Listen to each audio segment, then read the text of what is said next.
যুদ্ধের ময়দানে রাশিয়ার বিরুদ্ধে জয়লাভের চেষ্টায় মরিয়া ইউক্রেনের প্রেসিডেন্ট ভ্লাদিমির জেলেনস্কি। সেই ধারাবাহিকতায় চলতি সপ্তাহে যুক্তরাষ্ট্র সফরে মার্কিন প্রেসিডেন্ট জো বাইডেনের কাছে যুদ্ধে তার দেশের জয়ের পরিকল্পনা তুলে ধরবে। যেহেতু যুক্তরাষ্ট্রের সমর্থনে এবং সামরিক সহযোগিতায় এখন পর্যন্ত যুদ্ধে টিকে আছে ইউক্রেন, তাই তার এমন উদ্যোগ ইউক্রেনের জন্য খুবই গুরুত্বপূর্ণ। কিন্তু যুক্তরাষ্ট্র ইউক্রেনের কঠোর সমর্থক হলেও দেশটির সাবেক প্রেসিডেন্ট এবং এবারের নির্বাচনে রিপাবলিকান প্রেসিডেন্ট প্রার্থী ডোনাল্ড ট্রাম্প কটূক্তি করে বসেছেন জেলেনস্কি। ইউক্রেনীয় প্রেসিডেন্ট ভ্লাদিমির জেলেনস্কিকে ইতিহাসের সেরা বিক্রয়কর্মী বলে বর্ণনা করেছেন ডোনাল্ড ট্রাম্প। তিনি বলেছেন, প্রতিবার জেলেনস্কি যুক্তরাষ্ট্রে আসেন আর ফেরার সময় ৬,০০০ কোটি মার্কিন ডলার জিতে চলে যান।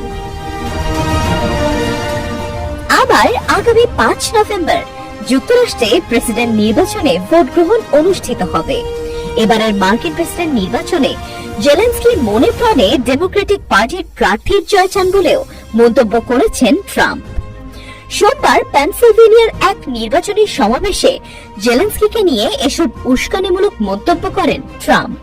তবে জেলেনস্কিকে খোঁচা মেরে কথা বললেও পেনসিলভেনিয়ায় ট্রাম্প বলেছেন, যদি তিনি নির্বাচনে জিতে যুক্তরাষ্ট্রের প্রেসিডেন্ট হন, তাহলে তিনি রাশিয়ার প্রেসিডেন্ট ভ্লাদিমির পুতিন এবং ইউক্রেনের প্রেসিডেন্ট জেলেনস্কিকে অবশ্যই ফোন করবেন এবং রাশিয়া ইউক্রেন যুদ্ধ অবসানে দুজনকে একটি চুক্তিতে উপনীত হওয়ার জন্য তাগাদা দেবেন।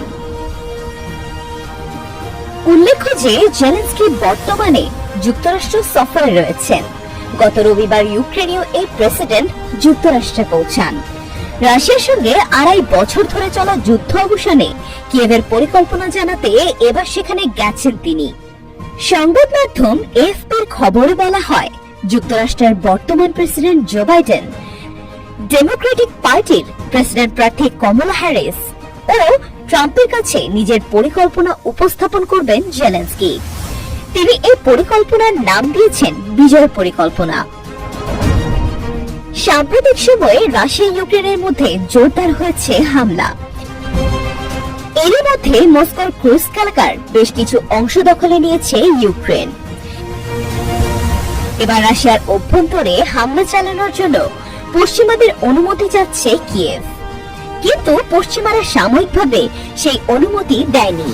আর এ কারণেই যুদ্ধে জয়ের পরিকল্পনা নিয়ে বাইডেন, ট্রাম্প ও কমলার সঙ্গে আলোচনা করতে মুখিয়ে আছেন জেলেনস্কি।